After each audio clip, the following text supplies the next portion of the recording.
Hola amigos, soy Sergio Dufour y esto es Mi Culturismo. Bienvenidos, estamos de vuelta hoy, edición especial, porque tenemos a un invitado especial, tenemos bueno, iba a decir un médico, pero realmente es el médico de muchísimos deportistas de la comunidad,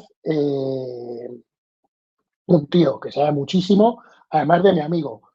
Quedaría muy romántico que dijera que estoy aquí por él, porque nos queremos mucho y tal, pero yo estoy aquí por lo importante que son los billets. Así que bueno, ya sabéis, todos los juegos de descuento, el rollito de la consola en Profis.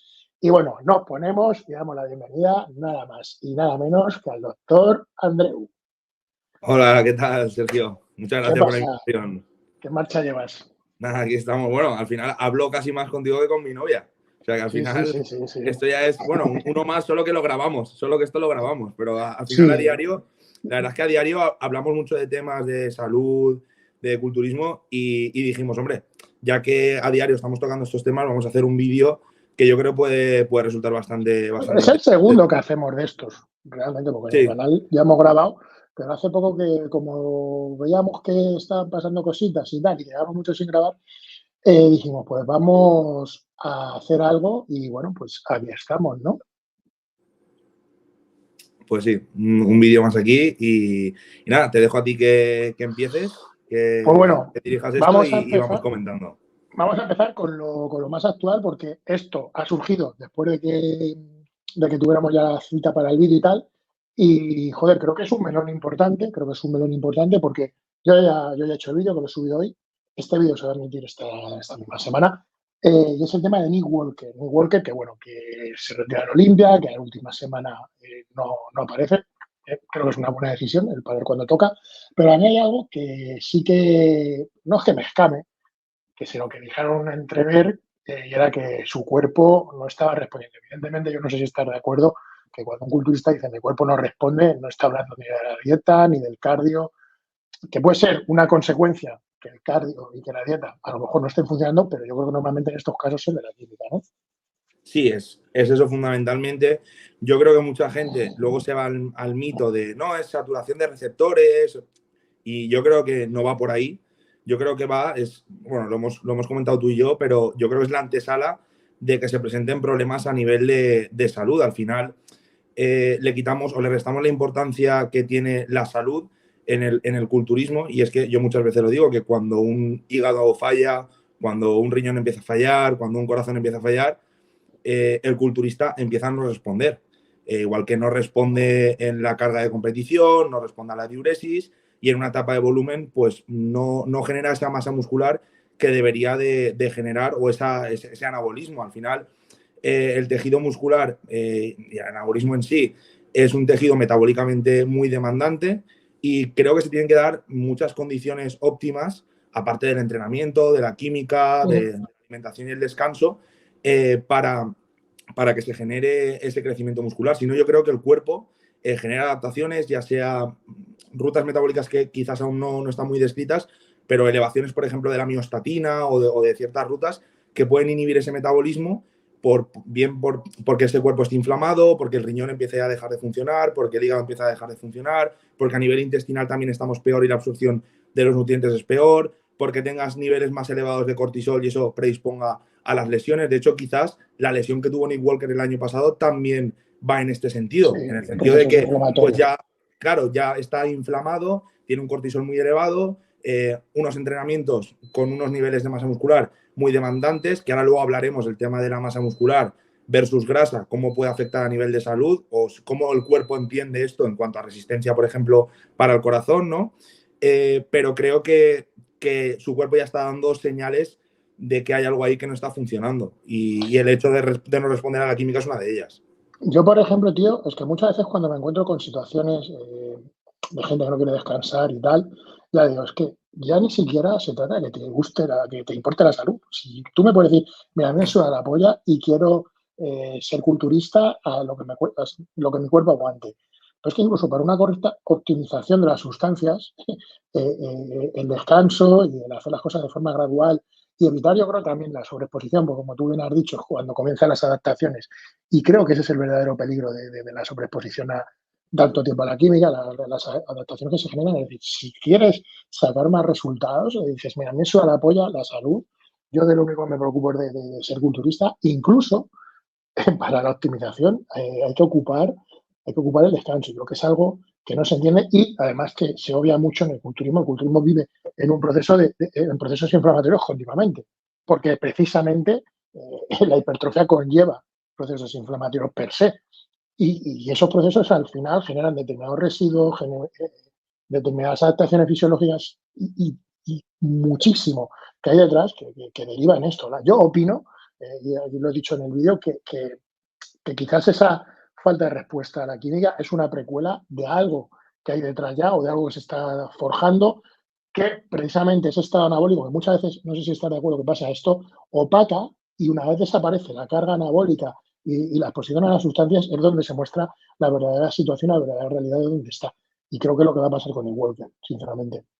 Sí, al final, claro, al final el anabólico es lo que tú dices, un poco parchea, ¿no? Esa situación de inflamación, esa situación de baja respuesta, al final, pues eso te permite seguir entrenando, seguir forzando la máquina, pero en el momento en que bajas un poco la carga anabólica, pues ahí es cuando aparecen realmente los problemas. Y evidentemente yo veo la química un poco también como el entrenamiento, igual que se hacen tú no puedes estar entrenando al 200% todo el año, es que al final te lesionas. O sea, necesitas también una descarga de entrenamiento, ¿no? Y pues las fases donde haces más volumen, otras fases donde bajas un poco más el volumen, igual que se adapta el entrenamiento a la época del año que estás, no es lo mismo cuando estás comiendo 5.000, 6.000, 8.000 calorías que cuando estás con 2.000 calorías antes de una competición, el entrenamiento no puede ser el mismo. Entonces yo creo que también con el tema de la química, aparte que a la gente se le está yendo mucho de las manos, porque si hablamos ya de los TRTs que plantea la gente es que el concepto del TRT prácticamente se ha desvirtualizado. O sea, ahora viene gente haciendo TRTs con trembolona, con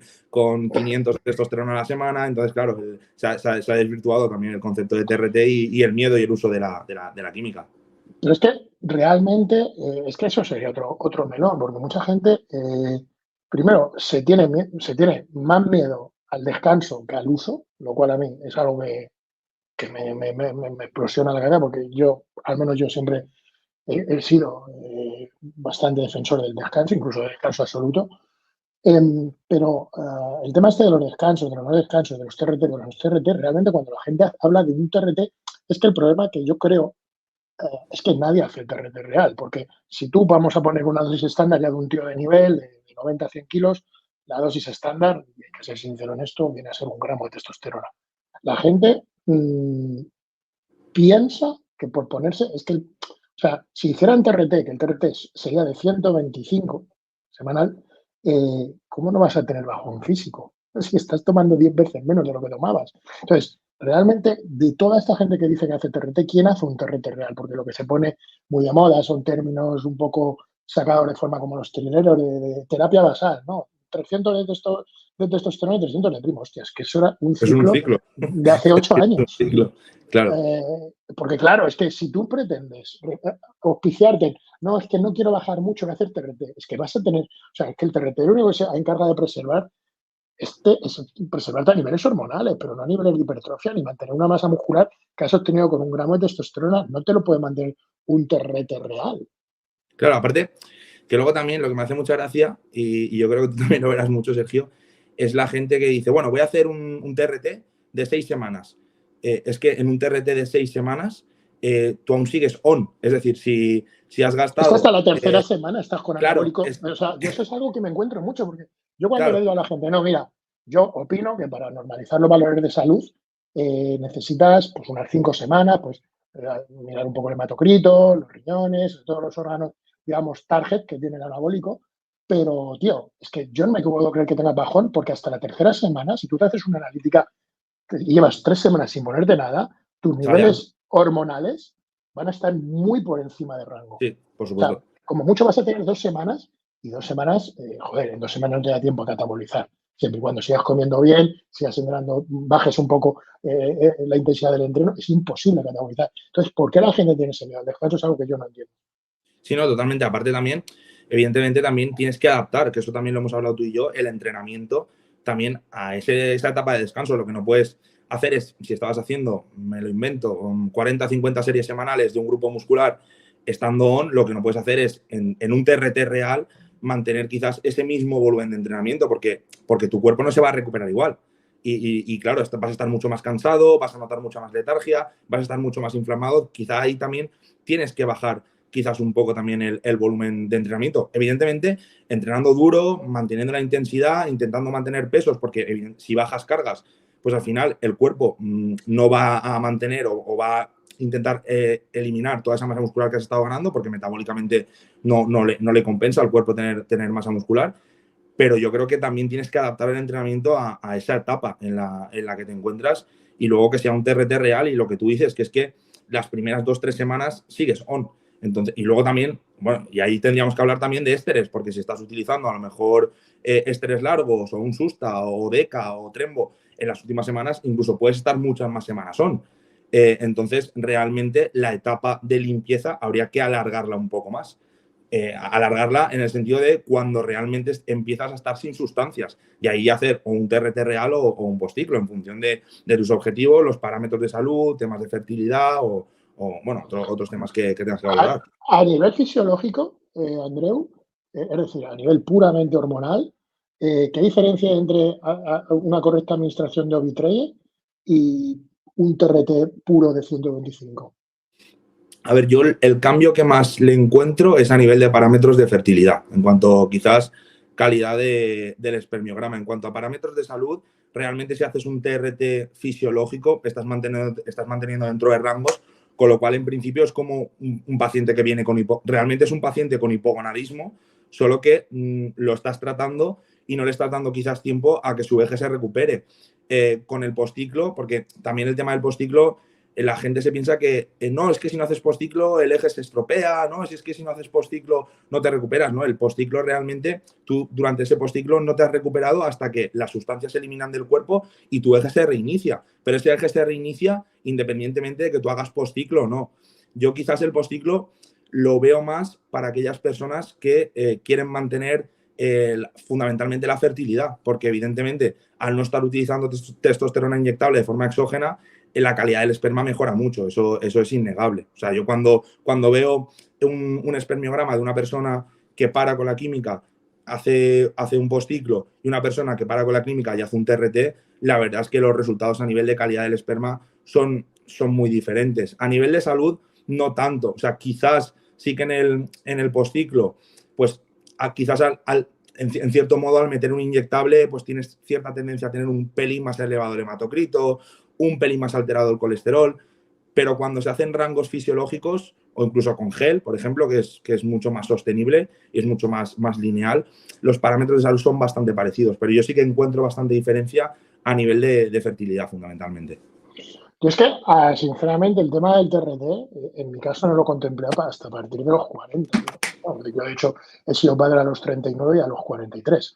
O sea, yo el TRT no lo contemplaba por eso, precisamente porque digo, es que si no lo necesito y voy a tener lo mismo, que aparte con un fármaco que a mí, como es el OB3, me resultaba más sencillo de aplicar, y creo, porque sí que lo he visto en analíticas, no sé si en esto estarás de acuerdo, también es cierto que las analíticas que te llegan casi nunca son de un TRT real, sí que he visto siempre alteraciones de los que te dicen que hacen TRT, como has dicho tú, tanto en hematocrito como en perfil lipídico. Sí que yo he visto que cuando una persona usa Ovitrelle u otro producto de HCG, sí que es cierto que he visto que se normalizan más esos valores, aunque sí que me gustaría, aunque nos estamos desviando un poco del tema, de todos los valores que se alteran por el uso de química, ¿cuál es, digamos, que es el más coñazo de regular? O sea, el que dices, que yo, por ejemplo, con el hematocrito siempre tengo muchísimos problemas de normalizarlo, bueno, tú lo sabes bien. Sí. ¿Cuál de todos? O sea, tenemos los típicos que son perfiles lipídicos, que yo creo que es al final es el más asequible de Sí. normalizar. El hematocrito, porque el hematocrito, y esto lo aprendí contigo, es muy traicionera, que normalmente te sube después del ciclo, muchas veces. El filtro glomerular, de todos estos valores, ¿cuál es el más complicado A de ver, normalizar? depende mucho de la persona, porque al final el que tiene, por ejemplo, unos receptores androgénicos a nivel del riñón y responde peor a nivel de filtrado, pues va a tener más problemas con el tema del filtrado. Luego hay gente, pues como es tu caso, que nos cuesta un poco más regular el hematocrito, pero de forma general el que más me cuesta dentro del perfil lipídico, porque el perfil lipídico, lo que es el colesterol malo, el LDL, y los triglicéridos, con la dieta, bajando la química e incluso poniendo algún fármaco, una estatina, una levadura de arroz rojo con Q10 o un ezetimibe, la verdad es que responden genial. O sea, además, el LDL es en cuestión de semana. En sí, el problema es el HDL. Por ejemplo, en el HDL sí que me cuesta mucho más remontarlo. Me cuesta, o sea, para el HDL hay menos cosas que funcionen. Sí, está la niacina, sí está el extracto de olivo, sí el ezetimibe en algunos casos, los fibratos. Pero, por ejemplo, el HDL de forma general me cuesta más subirlo en los culturistas, bueno, luego en los pacientes que hacen uso de sustancias, que recuperar otras cosas. La verdad es que los filtrados con un buen protocolo suelen recuperarse bastante bien. El hematocrito, lo no llegan a un rango de peligro, ¿no? Claro, exacto. Claro, también depende de cómo te llegue. O sea, claro, si te llega un tío con un filtrado de 30, pues joder, ese te va a costar más recuperarlo. Pero si te llega un tío con un filtrado de 70, 60, que está ya ahí un poco bajo, eso suelen recuperarse bastante bien. El hematocrito también depende del punto en el que te lleguen, pero normalmente el hematocrito, en el momento en que tú bajas estímulo y controlas un poco la dieta, no pasándote con los alimentos ricos en hierro, aumentas un poco el cardio, metes fármacos como el telmisartán o extracto de pomelo o ciertas sustancias, suelen volver al sitio, porque al final estás eliminando ese estímulo a nivel de la EPO que produce la testosterona y a nivel de inhibición de la epsidina para aumentar la ferroportina, que es lo que hace que absorbas más hierro a nivel intestinal, con lo cual estás quitando el estímulo, con lo cual el hematocrito al final vuelve al sitio. El problema es que mucha gente pues ha hecho sangrías durante mucho tiempo, entonces el cuerpo tiene tendencia a estar en un estado de hipergeneración o de regeneración continua a nivel de los glóbulos rojos. Y luego también lo que tú dices, que hay que esperar a que se aclaren esas sustancias y que el aumento del hematocrito normalmente no suele ser al acabar, sino suele ser semanas después, porque el efecto es acumulativo. Entonces se va acumulando y al final es cuando tienes la subida y luego tienes que esperar a que baje. El problema es que, claro, la gente no espera, hace las semanas de limpieza y luego ya empieza otra vez a ciclo. Entonces, claro, realmente no has dado tiempo a esa bajada del efecto de la testosterona y de los andrógenos y las sustancias anabólicas sobre el hematocrito para que luego baje con el protocolo de limpieza, por así decirlo, y luego ya plantear hacer otra preparación. Entonces, claro, si tú no le das tiempo al cuerpo a ese descanso, pues es cuando hay mucha gente que sí que tiene problemas a nivel de control del hematocrito. Pero realmente al hematocrito, si le das su tiempo, se recupera, a no ser que pues tengas alguna enfermedad tipo hemocromatosis, pero esos son muy pocos, esos son casos rarísimos. Entonces, generalmente se suelen recuperar. Pero a mí me cuesta más, por ejemplo, el HDL. Estamos hablando de analíticas y creo que ya realmente estamos en un punto que creo que las analíticas han llegado tanto, se habla tanto de ellas, que creo que al final, cuando se conocen los valores, porque al final más o menos todos los culturistas o los preparadores más o menos sabemos los valores que se tienen, sí que hay, creo que se están generando como dos escuelas en el mundo del culturismo, ¿no? Que es la de la normalización, que realmente para mí creo que es un problema, y es la que me toca por generación, que es la más representativa de deportistas de mi época, y es la que habla de que, bueno, como somos culturistas, los valores son más altos, podemos estar, los médicos no tienen ni idea porque no son culturistas, porque no tratan con culturistas, un hígado de un culturista puede estar mucho más alto, el filtrado glomerular, siempre y cuando la cistatina esté en orden, no va a pasar nada y demás. Y al final esto es como el que se da una hostia en un coche y va al traumatólogo. Al traumatólogo no le importa si te le has dado la hostia en una curva en una recta. Lo que le importa es el hueso que te has roto. Y sería un poco esto, ¿no? Al final tú te encuentras con determinados valores y a ti te importa muy poco que sea culturista o que sea fontanero. El caso es que esos valores están fuera de rango porque no dejan de ser un ser humano, ¿no? ¿Cuáles son los valores en los que, digamos, que un culturista puede tener cierto margen? Ya no un culturista, porque habría que ver qué hace cualquier persona realmente. Un deportista. Pero ¿cuáles son los valores en los que sí se puede haber cierto margen? ¿No? A ver, al final entendemos este concepto de culturista, ¿no?, como una persona que hace uso de una sustancia tóxica que puede tener efectos adversos sobre el cuerpo, ¿no? Sobre hígado, sobre riñón, sobre hematocrito.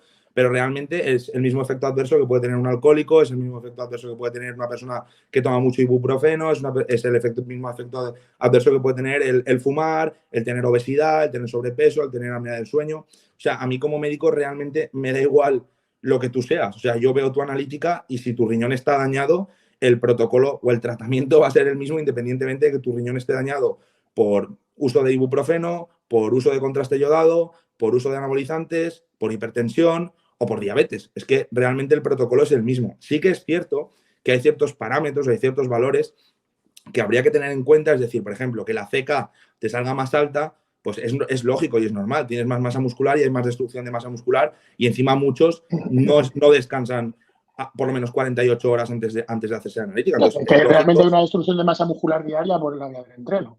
Todo ese volcado de las roturas de fibras musculares, todo ese volcado va al torrente sanguíneo y evidentemente creo que se altera. Pero ¿cómo de márgenes? Porque creo que el margen que se tiende a pensar un culturista creo que es un margen un poco ancho. Claro, es que hay veces que se normalizan valores de 3.000, 4.000, pues a mí esos valores no me parecen tan normales. No creo que sea bueno mantener esos niveles de CK tan altos durante mucho tiempo. De forma aguda normalmente no vas a tener problemas, pero de forma crónica al final es un estrés sobre el riñón, es un estrés extra, aparte de tu peso, aparte de tu dieta, aparte de los fármacos. Entonces creo que eso es algo que, de hecho, incluso podría estar indicando que estás sobreentrenado realmente. También podría ser una forma de mirar sobreentrenamiento, que eso podría ir en contra de lo que muchos priorizan a la salud, que sería el crecimiento muscular.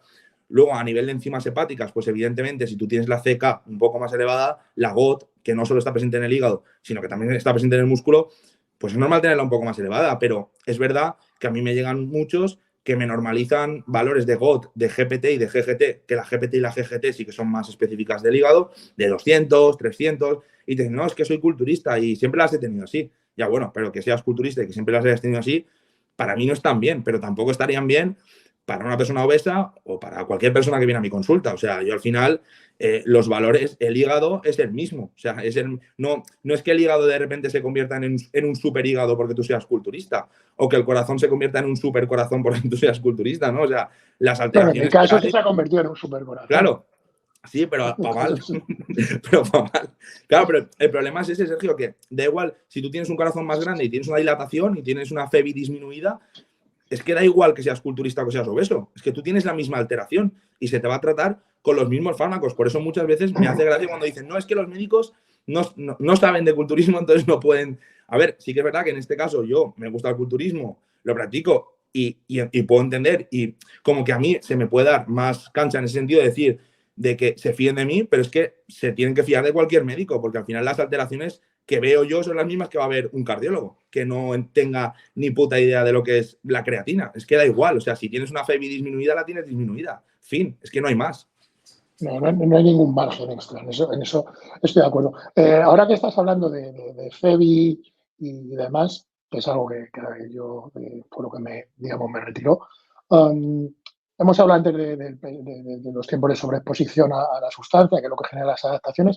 ¿Cuáles son las adaptaciones más típicas que se ven en un culturista que hace uso de sustancias químicas? ¿Adaptaciones en qué sentido te refieres? Pues, por ejemplo, la hipertrofia del corazón. Bueno, sí, hipertrofia cardíaca, luego se ve también, claro, inicialmente es un corazón más grande, es un corazón hipertrofiado, que luego pues al final se dilata y cuando se dilata es cuando surge realmente el problema porque ahí es cuando tienes la insuficiencia cardíaca, porque en esa fase inicial de hipertrofia generalmente no suele dar problemas.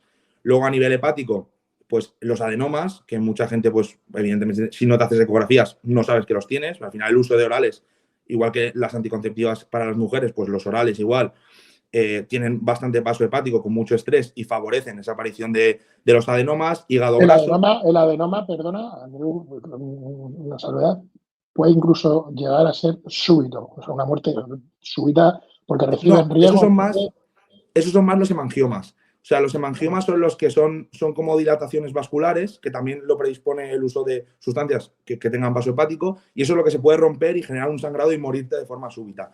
El adenoma, el problema que tiene el adenoma es que puede malignizar, se puede convertir en un adenocarcinoma. Es decir, el uso de anabolizantes puede favorecer la aparición de adenocarcinomas. El hemangioma es lo que tú... Eso de se ha muerto por una rotura hepática, se muere porque se rompe un hemangioma. Que eso también pasa en la población general, pero población general que hace uso de sustancias que tienen paso hepático y tienen toxicidad. Pero los hemangiomas también se relacionan con, porque se habla solo de adenomas, pero los hemangiomas también tienen relación con el uso de, por ejemplo, de los orales. Luego a nivel del riñón, lo que se suele ver en ecografía es una hiperrefringencia, es decir, se suele ver la fibrosis, se ve como zonas más blanquecinas y eso, el problema que tiene el riñón es que no tiene esa capacidad de recuperación del hígado, porque tú, un hígado graso, por ejemplo, de una persona alcohólica, de una persona obesa o de un culturista, que esté incluso en fases cercanas a la cirrosis, si tú frenas esa sobreexposición al tóxico, bajas de peso, mejoras la alimentación, pones fármacos o suplementos, tiene una capacidad de recuperación muy buena. En el caso del riñón, no. O sea, yo creo que el riñón y el corazón son los que más retiran al culturista, más que el hígado. O sea, cuando ya tienes una dilatación cardíaca, estás jodido. Y cuando tienes una glomerulosclerosis o tienes ya proteína en orina o tienes una alteración bastante llamativa a nivel del filtrado glomerular, pues ahí ya la capacidad de recuperación es mucho menor, porque al final tú naces con un número determinado de nefronas, como las neuronas, ¿no? Que es la nefrona, es la unidad estructural funcional básica del riñón, y son las que tienes, y conforme las vayas dañando, pues lo que vas teniendo son esos huecos, esos poros, y va apareciendo cada vez más proteína en orina, cada vez más proteína en orina, cada vez más proteína en orina, y cuando te das cuenta, en 5 años, el filtrado te puede bajar 5 o 10 años y tranquilamente te plantas en una diálisis como no frenes, como se ha dado en muchos casos. Sí, yo conozco de varios culturistas que han tenido que ir a diálisis. Estamos hablando mucho del tema de la obesidad y de que puede ser que incluso, digamos, que cohabitemos, entre comillas, muchas veces muchos culturistas por los pesos que se han obtenido. Yo recuerdo cuando yo pesaba 115 kilos, yo me sentía completamente inmóvil, no podía, o sea, no podía ni moverme, roncaba mucho, fue cuando comencé con la máquina de apnea y tal. Al final, el cuerpo, porque siempre nos hablan de la importancia de la composición corporal, y evidentemente yo en eso creo, pero claro, la composición corporal ¿hasta dónde? Porque al final un cuerpo de unos 70 y 120 kilos sigue siendo muchísimo peso, sea la composición corporal que sea, y generando mucho sobreesfuerzo al organismo. ¿Qué tienen de común una cosa con la otra? Sí, totalmente. O sea, el corazón le da igual bombear contra 120 kilos de masa muscular o 120 kilos de grasa. O sea, la resistencia periférica es la misma. Incluso en el caso del culturista, al hacer las valsalvas durante el entrenamiento puede incluso ser peor. Pero lo que es la apnea del sueño, lo que es la resistencia vascular periférica, es la misma. Evidentemente, no es lo mismo el tejido muscular que el tejido graso a nivel, por ejemplo, de lipoinflamación, pues al final el tejido graso sí que es verdad que produce muchas más toxinas, que te favorece la aparición de muchos más cánceres, que esa inflamación favorece que tengas más resistencia a la insulina, con alteraciones del perfil lipídico de forma secundaria. Es verdad que metabólicamente son muy diferentes, que aparte del culturista es un horno en el sentido de quemar calorías y que le permite pues esa masa muscular ingerir muchas más calorías sin almacenar grasa, pero lo que es el sobreesfuerzo que tiene que hacer el riñón o el corazón por esa elevación de la tensión arterial, por esas resistencias periféricas que ofrece ese exceso de peso, es el mismo. O sea, que es lo mismo. Al final, de hecho, ¿en qué deriva? O sea, da igual que tú seas culturista o obeso, te deriva lo mismo, en insuficiencia cardíaca, en apnea del sueño, en hipertensión arterial y en fallo renal o enfermedad renal crónica. O sea, es que al final, a la larga, llegas a lo mismo, llegas al mismo Sí, punto. por Solo que diferente camino ya va a ser lo mismo. claro, solo que tu apariencia física es la misma. O sea, es distinta. La apariencia física es distinta. El culturista parece que es más sano, ¿no? Porque al final tiene mucha masa muscular y tiene poca grasa y eso aparentemente, visualmente, te parece más sano, pero para el cuerpo es igual, es el mismo sobreesfuerzo en el caso de un culturista que en el caso de un obeso. Y luego también, porque yo creo que realmente el culturista vive esquivando procesos inflamatorios continuamente. Volvemos a lo que hemos comentado antes, al final la hipertrofia es un proceso inflamatorio más o menos controlado, las cantidades de comida que se ingieren en volumen son con esas cantidades de hidratos y demás, genera mucho proceso inflamatorio. Em, Realmente, ¿cuál es la mejor manera de evitar eso de todo proceso inflamatorio? Que yo creo que al final es algo que a los culturistas, yo, por ejemplo, una de las últimas analíticas que me hice antes de petar, tuve a mi analítica y todo intuía que yo estaba teniendo un proceso inflamatorio generalizado absoluto. ¿Cuál es la mejor manera de evitar esos procesos inflamatorios? que es Porque es complicado, muy complicado para un es culturista. que Porque es lo que te digo, es que precisamente el culturismo se basa en el claro, control y manejo de procesos inflamatorios. claro, al final yo como médico lo que hago es parchear, es decir, es ir poniendo parches, ir viendo qué va fallando e ir, evidentemente, pues si en ese momento limitas pues las comidas libres, no fumas, haces un poco más de cardio, intentas comer alimentos de mayor calidad, evitando metales pesados, pero es que, en cierto modo, eso no lo vas a poder controlar al 100%. Es que Pero es que al final 5.000 calorías de arroz siguen siendo 5.000 calorías. exacto, es que a nivel digestivo, para el sistema digestivo sigue siendo una sobrecarga sobrehumana. Entonces, es que no se puede controlar. O sea, al final es una ruleta rusa y luego también ahí influye la genética, ¿no? El que sigue para adelante y sigue para adelante y pasan los años y pasan los años y puede seguir compitiendo y no tiene ningún problema y el que llega y peta. Pues al final eso también lo determina un poco la genética. Pero yo creo que no hay ninguna forma, no hay ningún suplemento, ni ninguna fórmula mágica de no comer más limpio, comer menos limpio. Hombre, evidentemente cuanto más limpio comas, mejor, pero la sobrecarga, que es lo que tú dices, la sobrecarga que supone para el organismo también es que va a ser la misma prácticamente. ¿Podríamos decir entonces que el culturismo de competición, a según qué nivel, ya es un juego de aguante? Sí, totalmente. Pero como cualquier deporte, Sergio, es que tú te vas, por ejemplo, al fútbol o al tenis, o sea, ¿cómo va a acabar Nadal con las rodillas cuando No, se eso retira? es cierto, claro, eso la O gente no lo cómo, entiende. o cómo acaban muchos futbolistas que juegan partidos lesionados, infiltrados con corticoides de forma crónica, que infiltran corticoides intraarticulares que se sabe que tú puedes administrar ciertas veces porque si no ya luego favoreces la degeneración del cartílago, o incluso los mismos futbolistas que se quitan el menisco para poder seguir jugando con la artrosis que supone, porque claro, al final la rodilla va a seguir haciendo el juego, pero tú no tienes el acolchado del menisco.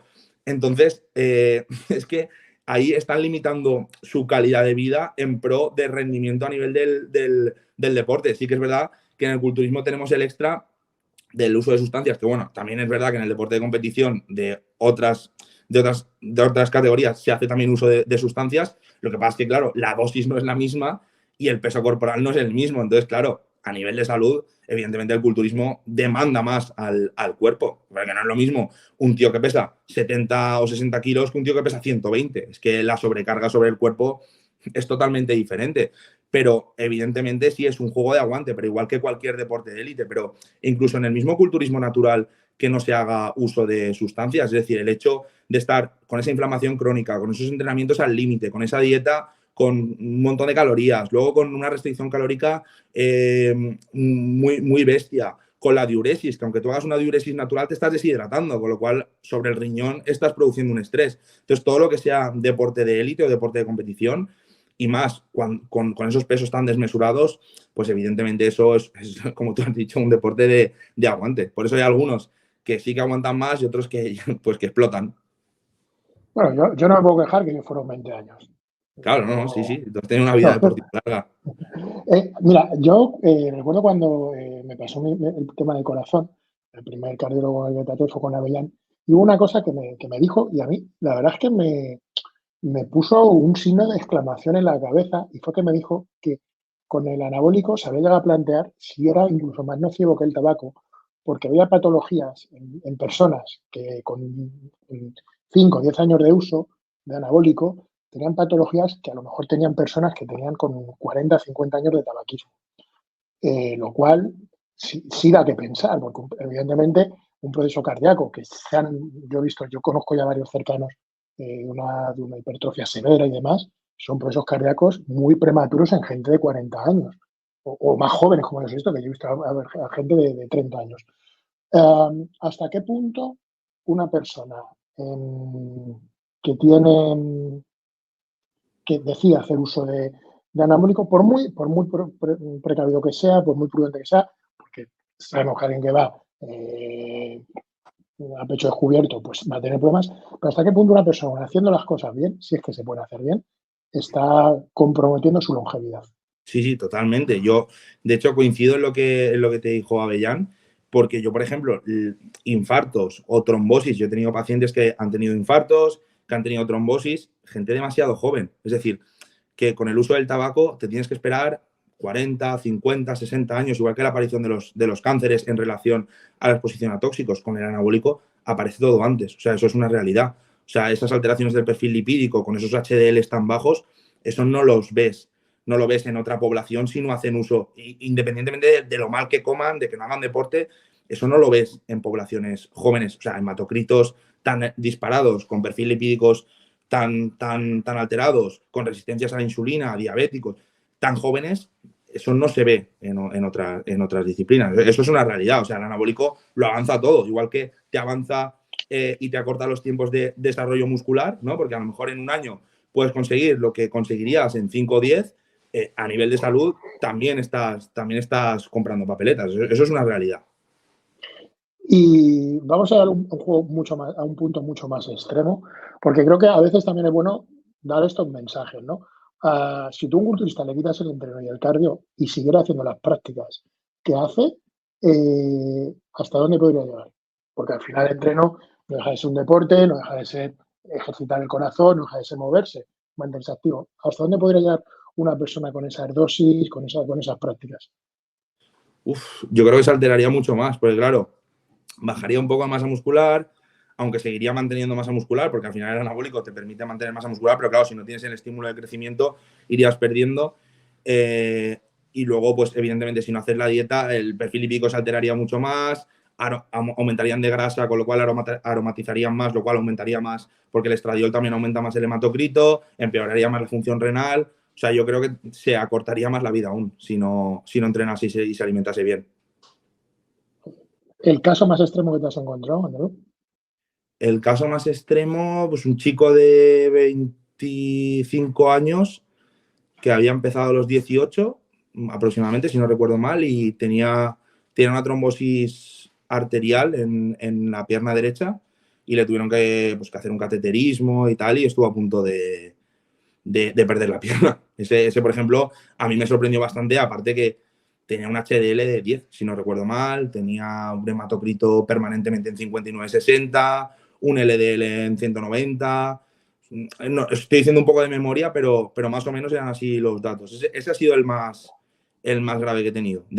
Y que no tenía, se le hizo un estudio de mutaciones genéticas y no tenía ningún tipo de mutación genética y no se había vacunado del COVID. Porque muchas veces ahora con el COVID es como, la vía libre, como se ha vacunado del COVID, ya el anabólico no cuenta, solo cuenta el COVID. Claro, no, es el COVID. No, este no se había vacunado. De hecho, a mí me hace mucha gracia cuando dicen eso, Es cuando que el realmente, 90% de los culturistas no se han exacto, vacunado. no se vacunaron. Entonces, claro, a mí eso es que ese razonamiento me parece un poco irrisorio porque es que la gran mayoría no se han vacunado. Entonces, ¿qué me estás contando? Si es lo que tú dices, el 90% no se vacunaron. Entonces, bueno, el 90% no sé, pero la gran mayoría de los culturistas que yo conozco, y tú también conoces una infinidad de culturistas, la gran mayoría no se vacunaron. Entonces, el utilizar el parche de no, es por el COVID. Será lo único que viniendo de China no se pusieron. Claro, exacto. Exacto. Que sí, que evidentemente la vacuna ha dado trombosis, pero también estábamos expuestos a una enfermedad que producía trombosis. Entonces, ¿hasta qué punto también era la vacuna, era la enfermedad? Bueno, eso ya sería otro debate, ¿no? Y la vacuna, pues, ha tenido sus efectos adversos como cualquier fármaco. Pero yo, por ejemplo, un caso de trombosis así en un chico joven, yo eso solo lo he visto en mujeres que utilizaban anticonceptivas. Y también he visto en urgencias mujeres que por el uso de anticonceptivas y por fumar, una chica de 29 y una de 31, una cosa así, con una trombosis pulmonar bilateral, y el único factor de riesgo era el tabaquismo y el uso de las anticonceptivas. Yo recuerdo que hace muchos años yo tuve un problema yo tuve un quiste en el páncreas, tuve un tumor en el páncreas. Bueno, Te detectaban antes de competir, ¿no? Si no recuerdo mal. Sí. Y bueno, pues en mi desesperación contacté con un médico, es catedrático, el doctor Moreno, aquí en Madrid, un tío de mucho prestigio, y le fui a ver y el tío fue muy claro, me dijo, mira, te voy a decir una cosa clara, si no te vuelves loco, me dijo, no te voy a decir esto como médico, me dijo, si no te vuelves loco, inyectándote, incluso te puedes morir de viejo.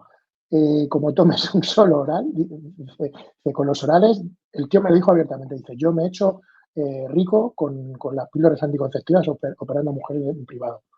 Y me dijo, y comparte muchísimo. O sea, prácticamente los mismos efectos, los mismos efectos que comparte un anticonceptivo lo comparte cualquier anabólico oral. Me dijo, nunca, nunca, nunca tomes anabólicos orales. Me dijo. Eso es algo que se me quedó bastante grabado.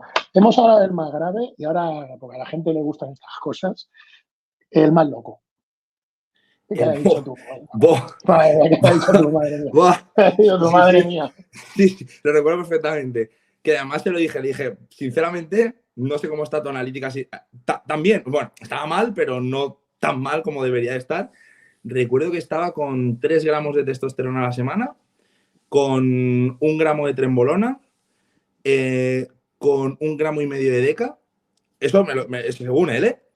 Con hormona, con IGF-1 y con alotestin. El alotestin ya no recuerdo qué dosis, pero estaba con alotestin también. Y yo dije, pero sí, sí, algo así, era en plan un poco a demanda, ¿no? El alotestin era como un añadido, un extra.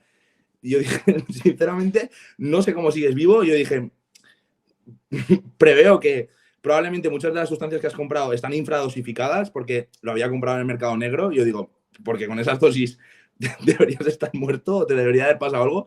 Y el tío encima se reía. Yo decía, no te rías, que es serio lo que te estoy contando. Y de hecho, le bajé, o sea, le puse un TRT fisiológico y enseguida los valores en rango y todo perfecto. Y afortunadamente no tenía ninguna alteración. Con lo cual también ahí entra en juego la genética. Bueno, por supuesto. O sea, por ejemplo, yo recuerdo a mi abuelo, fumaba desde los 12 años hasta los 83 que se murió en la cama. Mi abuelo se murió fumando con 90. Y por eso, bueno, tuvo un infarto, pero que no tuvo cáncer de pulmón, pero también es verdad que comía muy mal y tal. Y luego hay gente, por ejemplo, la madre de mi mejor amigo falleció hace unos años de un adenocarcinoma de pulmón y era una mujer que no fumaba, que no había bebido en su vida, que todos los días salía a correr, que tenía una forma física envidiable, comía perfecto y de repente, pues de la noche a la mañana, una adenocarcinoma de pulmón y adiós. Entonces ahí también el tema de la genética influye también en eso. Es que la gente cuando habla de genética en el culturismo se piensa que la genética es en lo que se ve. Inserciones musculares, no, es que Sí, por eso es dentro también estética. O sea, al final la claro, genética es que realmente todo es genética, porque hay un gen para cada cosa. Al final todo es genética. es que al final, si por ejemplo, Sergio, tú tienes la genética muscular de Flex Wheeler, ¿vale? Pero sin embargo, haces uso de esteroides durante 2 años y de repente tienes una trombosis o tienes un infarto No, o, pero mira, o te tienes que el ejemplo que retirar, has puesto de ¿tienes Flex una Wheeler ha buena sido genética? perfecto. El, ¿Tienes el, una buena el, el, genética? el ejemplo que has puesto de Flex Wheeler es perfecto porque era el mejor físico de la historia y con los años supo que tuvo tenía una enfermedad hereditaria de riñón y fue lo que le retiró. Y ha acabado con una pierna amputada, ha acabado con muchísimos Claro, problemas. entonces, O sea, ¿eso es al una buena final, genética para el culturismo? es una buena Pues, estética, pero pues claro. exacto, pero no es una buena genética, porque realmente una buena genética es la que te permite entrenar, es la que te permite no lesionarte, es la que te permite alimentarte y no tener problemas digestivos, es la que te permite utilizar las sustancias y no tener muchos efectos adversos y ser longevo. Y al final, pues llegarás más o menos lejos, pero una buena genética es un cómputo de todo, no simplemente del aspecto estético, porque los culturistas que duran muchos, muchos años duran tanto porque tienen una buena genética en todos los aspectos. Porque si tú al final acabas, como tú dices, con una pierna amputada, en una diálisis, con un infarto, con un stent y tal, pues realmente no tienes una buena genética. Tienes una buena estética, como tú has dicho. Vale, mira, hemos hablado, que estamos hablando continuamente de perfil lipídico y ahora sí que nos vamos a enviar un poco del culturismo, porque además son cosas que tú y yo hemos hablado por privado y tal, y son súper interesantes, que no dejan de estar también relacionadas con el mundo de la nutrición, con el mundo del fitness y tal. Y es que ha vuelto la dieta keto, que yo creo que ya estaba Bueno, un poco enterrada, bueno, y ya un pasito más allá de la keto, que es la dieta carnívora, la de comer 5 veces al día carne roja y a lo mejor una ramita de brócoli. A mí, yo además esto lo he hablado con algún nutricionista también, yo es que eso de que el hombre, no, es que en la prehistoria éramos cazadores y comíamos carne, claro, y la civilización fue gracias a que nos hicimos agricultores y comenzamos a tener una dieta más rica y claro, si nos ponemos así no cocinábamos, claro. O sea, cuanto más nos remontemos a la prehistoria más para atrás, pues hubo un momento que tampoco usábamos el fuego y claro, te ponías un chuletón, pero a lo mejor te morías por una puta bacteria que tuviera la carne o lo que fuera. Entonces, ¿qué efectos a nivel salud tienen estas dietas que se están poniendo otra vez de moda y que además las llevan muchos youtubers y muchas hostias y a mí Ah, sinceramente me parece un puto desfase. me parece una basura de dieta. O sea, creo que pueden tener, ojo, un único momento en el que creo que puedo usarlo es un par de semanas, ¿vale? En Sí, a una nivel persona. como antiinflamatorio. Sí, exacto, en una persona que me viene con una resistencia a la insulina muy marcada, con una PCR en un contexto de inflamación muy elevado por esa resistencia a la insulina. Entonces tú le pones esa dieta 2 semanas, le resensibilizas un poco a la insulina y sobre todo pierde líquido, pierde un poco de peso y eso le motiva a seguir con la dieta. Pero algo puntual, mínimo, mantenido en el tiempo, lo que siempre veo en consulta son perfiles lipídicos disparados. O sea, disparados de LDLs de 300, de 400, que eso solo lo he visto con hipercolesterolemias familiares, que es un trastorno genético Sí. que la gente tiene infartos jóvenes, ¿vale? Entonces, que eso también sería otro tema, el tema de no, es que la sociedad de los cardiólogos con el colesterol tienen mucho interés por las estatinas y tal. A ver, sin colesterol no hay infarto, o sea, dejaros de tonterías y dejaros de historias porque sin Es colesterol no que hay eso infarto. también, a mí me sorprende que también se ha convertido en un credo, eso de, además, yo lo vivo también con otros aspectos, por ejemplo, con el del autismo, de, no, ahora se diagnostican muchos autistas, claro, porque la gente ve ante los signos de alarma y va al médico. Claro. Antes Y decían, ah, se el niño me sabe ha lo que es salido el tontico. autismo y Claro, se no, antes decían, conoce. es que el niño me ha salido tontico y lo dejaban en casa. Claro, no recibía nunca, no recibía, no es que no recibiera diagnóstico, no recibía ni tratamiento, que era el pedido. Pues esto pasa un poco lo mismo. No, es que cada año nos baja más la cota del colesterol y a día de hoy, bueno, el otro día llegué a leer un tipo en un podcast que decía que la placa, el ateroma, lo generaba que la arteria no se dilataba, que lo que pasa es que le salía el ateroma, esto lo he escuchado yo, un tío, además que está denunciado por varios colegios de médicos, que el ateroma aparecía para lubricar la arteria y para que la sangre circulara Sí, mejor, sí, claro. literal. Sí, sí. Eh, Pero yo es eso lo como, escuché el otro Sergio, día. al final son intereses económicos, es decir, es como, hablando del tema del autismo, tú lo habrás visto mucho con el tema de no, las vacunas producen autismo o el no sé qué produce autismo y hay que beber agua con lejía y te venden un suplemento. Es que al final es gente que te está vendiendo algo, o sea, te está diciendo que las sociedades médicas te engañan y te mienten para venderte sus productos de las farmacéuticas y lucrarse cuando ellos hacen lo mismo, o sea, hacen lo mismo solo que quieren generar como un nuevo paradigma, quieren ser la novedad y traer como la solución, ¿no? a un problema para venderte su producto o venderte su tratamiento o venderte su abordaje. Entonces, al final, estás intentando hacer negocio igual, con lo cual el interés es el mismo. Ese que tú criticas y que lo ves tan deleznable a nivel de las sociedades médicas, pues, estás haciendo lo mismo. Entonces, es que sinceramente, Pero y es que encima, aparte, por ejemplo, retomando el tema esto que has comentado tú de la dieta, de, bueno, pues en 2 semanas tiene que haber. Yo, por ejemplo, toda la vida, cuando alguien ha tenido un proceso inflamatorio o he visto que tenía síntomas de pérdida de la sensibilidad de la insulina, ni siquiera me ha hecho falta decirle como una dieta carnívora, sino decirle, mira, ¿cuántos hidratos estás comiendo al día? 500 gramos de arroz, pues cómete 250, mete un poquito de verdura, mete un poquito de carne, y al final el proceso es el mismo y no tienes que irte a comer solo, porque más comen bacon y mierdas de estas, ¿sabes? y no, y Entonces, es que mantequilla, y bueno, sí, es que encima la selección de las grasas es de aquella manera, que todo vale. sí, sí, sí, sí, sí. Entonces, con esto el colesterol, tío, porque vuelve de nuevo lo del discurso de, no, es que hace 25 años el colesterol te decían que hasta 300 no había peligro. Sí, bueno, pero es que hace 50 ni siquiera sabemos de resistencia al SIDA.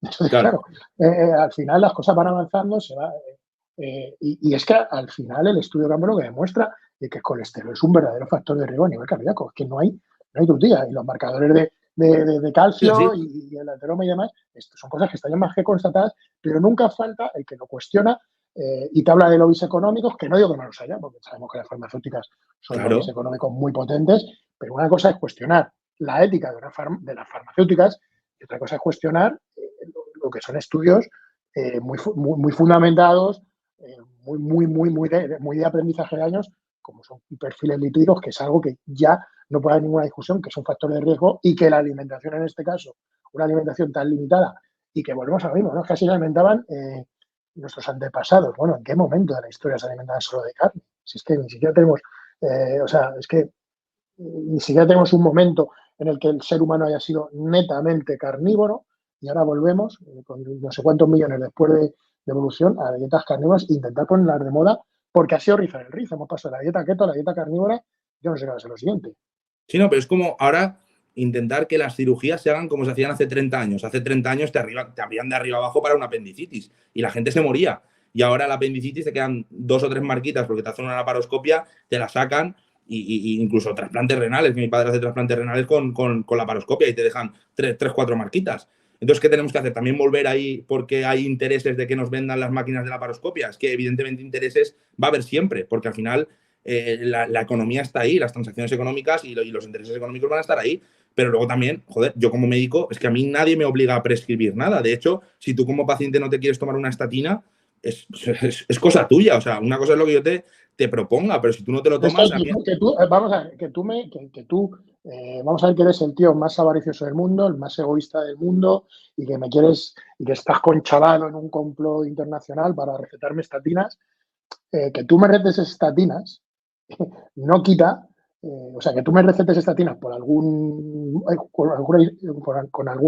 mejor intención, no quita que el colesterol sigue siendo un factor de riesgo. O sea, Claro, que las tomes o no, va a seguir siendo un factor de riesgo. Un factor claro. de riesgo que, de hecho, hay que disminuirlo porque está asociado a muchísimas patologías de tipo cardiológico. Sí, no, no, tal cual. Si es que al final, si es que se ha demostrado y todos los estudios demuestran lo mismo. Y entonces es que al final va a estar todo el mundo mintiendo. O sea, nadie tiene ética en las sociedades médicas. A ver, puede haber algún médico, pues lo que tú dices, como puede ser mi caso, ¿no?